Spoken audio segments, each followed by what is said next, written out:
Hallelujah, धन्यवाद धन्यवाद धन्यवाद।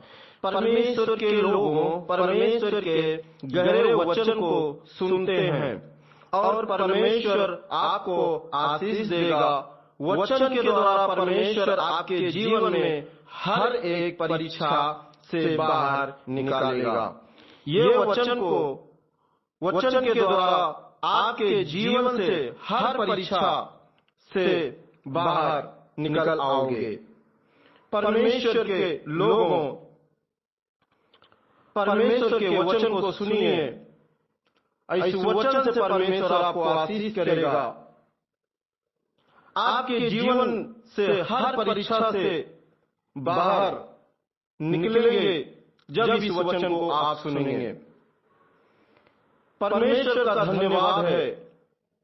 मिस्र के गुलामी से इजरायली लोगों को परमेश्वर ने मूसा के द्वारा निकाला। आज हम जानेंगे कि आज वही गुलामी हम सबके जीवन में जो पड़ा हुआ है, किसी परमेश्वर के दास के द्वारा जब हम वचन को सुने तो उस गुलामी से हम लोग बाहर निकाल लिए गए। आज हम जानेंगे परमेश्वर के पवित्र वचन से।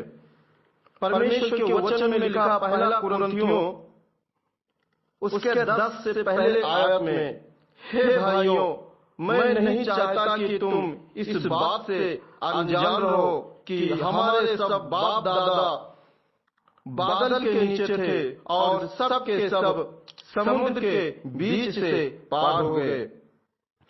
परमेश्वर के लोगों, आज जितने लोग परमेश्वर के छाए हुए स्थान में हैं, बादल के नीचे हैं, परमेश्वर उनको उस समुद्र के बीच से निकाल ले आया है मूसा के द्वारा।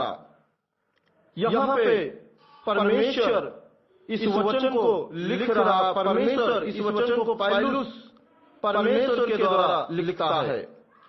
ये पौलुस परमेश्वर के द्वारा लिख रहा है। परमेश्वर पौलुस के द्वारा बातें कर रहा है आत्मा में होके। परिवर्तित पौलुस परमेश्वर के आत्मा के द्वारा लिखते हैं। परमेश्वर के द्वारा पौलुस उस इतिहास के बारे में बताते हैं।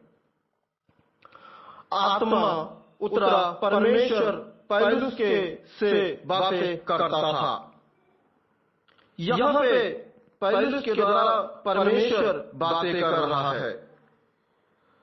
लिखा हुआ है, और सब ने बादल में और समुद्र में मूसा का बपतिस्मा लिया और सब ने एक ही आत्मिक भोजन किया और सब ने एक ही आत्मिक जल पिया, क्योंकि वो उस आत्मिक चट्टान से पीते थे जो उनके साथ साथ चलती थी, और वह चट्टान मसीह था। परमेश्वर ही वो चट्टान था, प्रभु यीशु मसीह ही वो चट्टान था। परमेश्वर के द्वारा, मूसा के द्वारा परमेश्वर इजरायली लोगों को छुड़ाया, और इजरायली लोगों को जब भूख प्यास लगती थी तब परमेश्वर मूसा के द्वारा सारा खाने की सामग्री देता था।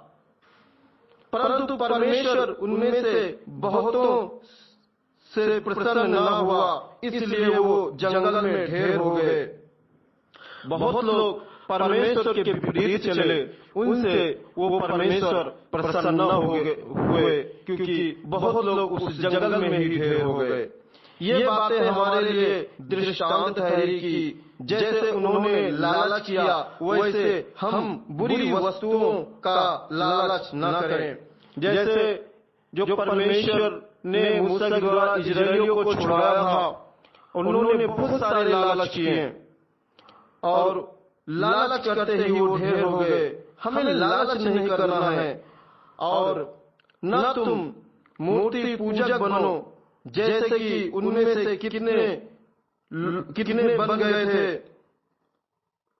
जैसे लिखा है, बहुत सारे लोग उनमें से अपने अपने मार्ग को चुन लिया, परमेश्वर को छोड़ दिया, और वो अपने हाथ की बनाई हुई चीज को अपना ईश्वर मानने लगे।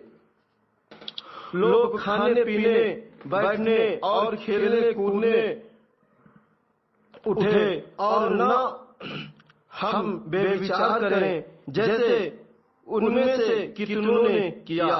उनमें से बहुत सारे लोगों ने गलत काम किए और परमेश्वर के विपरीत चले। परमेश्वर ने उन्हें छोड़ दिया और एक दिन से 23,000 मर गए।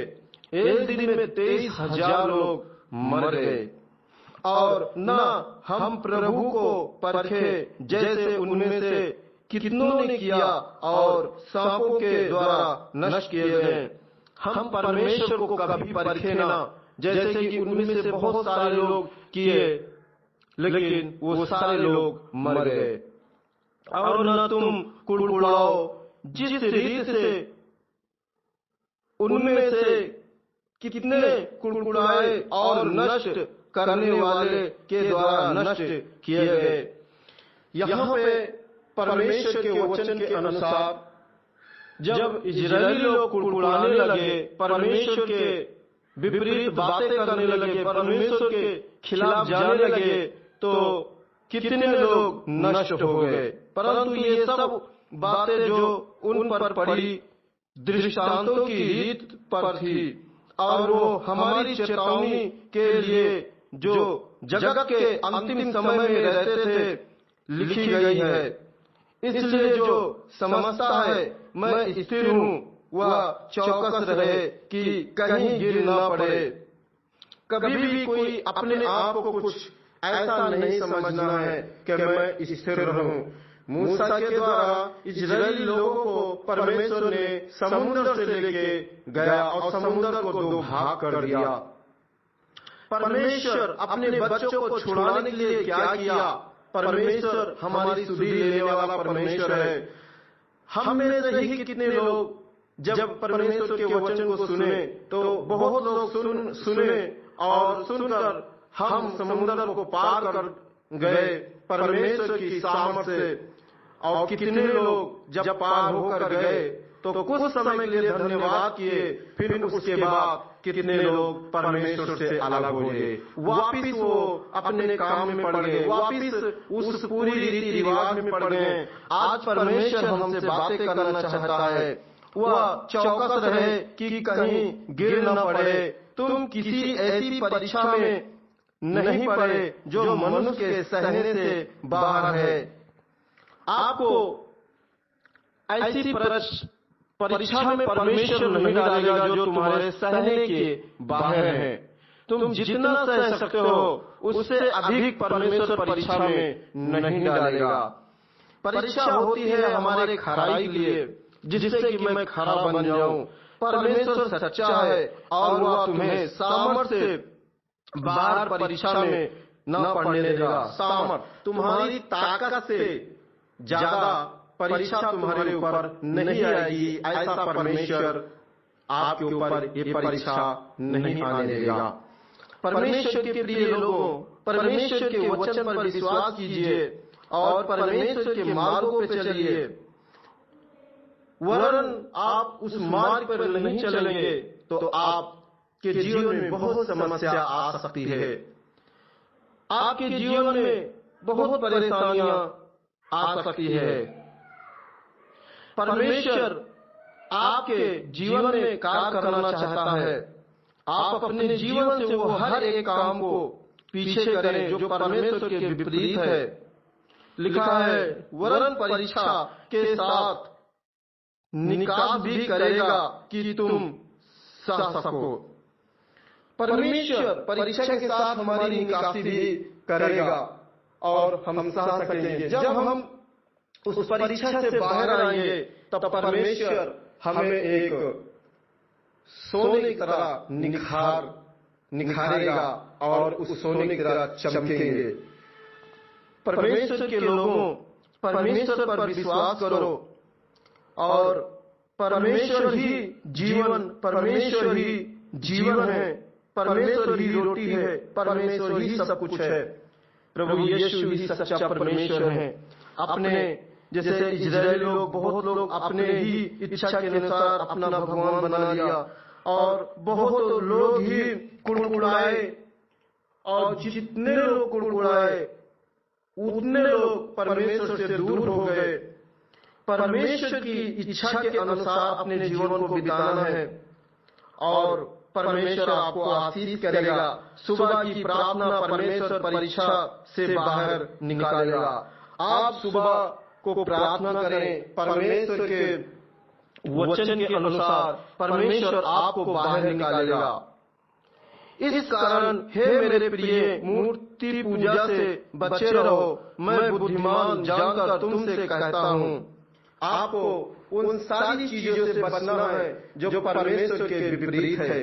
यहाँ पे हर एक सबसे ज्यादा मूर्ति का पूजा हो रहा है। मूर्ति का पूजा मतलब मोबाइल की पूजा हो रही है। आज लोग अपने मोबाइलों को खोल के बैठे हुए हैं, उसी की पूजा कर रहे हैं। यही है सबसे बड़ी पूजा मूर्ति की। आज अपने परमेश्वर के वचन पर ध्यान कीजिए, प्रार्थना कीजिए, वचन को पढ़िए, परमेश्वर के अपने जीवन में बुलाइए, परमेश्वर के वचन को अपने मन में रखिए। परमेश्वर आपके जीवन में आशीष करेगा। मैं बुद्धिमान जानकर तुमसे कहता हूँ, जो मैं कहता हूँ उसे तुम परखो। परमेश्वर जो हमसे बातें कर रहा है, वो जो कहता है उसे परखना है और उसे जानना है कि हमसे परमेश्वर क्या कह रहा है। वह धन्यवाद का कटोरा जिस पर हम धन्यवाद करते हैं, क्या मसीह के लहू की सहभागिता नहीं? वह रोटी जिसे हम तोड़ते हैं, क्या वो मसीह के देह की सहभागिता नहीं? सच में जो हम रोटी तोड़ते हैं वो परमेश्वर की सहभागिता है, और वो जो लहू है वो परमेश्वर का लहू है। हम उसमें जब सहभागी होते हैं तो हम जब परमेश्वर की इच्छा के अनुसार अपना जीवन बिताते हैं, परमेश्वर के मार्गों पे चलते हैं। आपके ऊपर कोई समस्या, प्रॉब्लम, परेशानी नहीं आएगी मेरे प्रिय लोगों। परमेश्वर आपको बहुत तरह से आशीष करेगा, और परमेश्वर के बताए हुए मार्ग पे आप चलिए, क्योंकि परमेश्वर आपसे क्या चाहता है? परमेश्वर अपनी इच्छा आपके जीवन में प्रकट करना चाहता है। परमेश्वर के हर एक मार्गों पे चले, परमेश्वर आपको आशीष करेगा। इस चैनल को लाइक करें, सब्सक्राइब करें, शेयर करें। इस पे और अच्छे आपको वचन मिलेगा, और परमेश्वर आपको ब्लेस करे। इस चैनल को ज्यादा से ज्यादा शेयर करें। परमेश्वर आपको बहुत तरह से आशीष करे। परमेश्वर की दया, परमेश्वर का प्रेम, परमेश्वर की अनुग्रह आपके ऊपर सदा बना रहे। प्रभु आपको आशीष करे। गॉड ब्लेस यू सभी को। परमेश्वर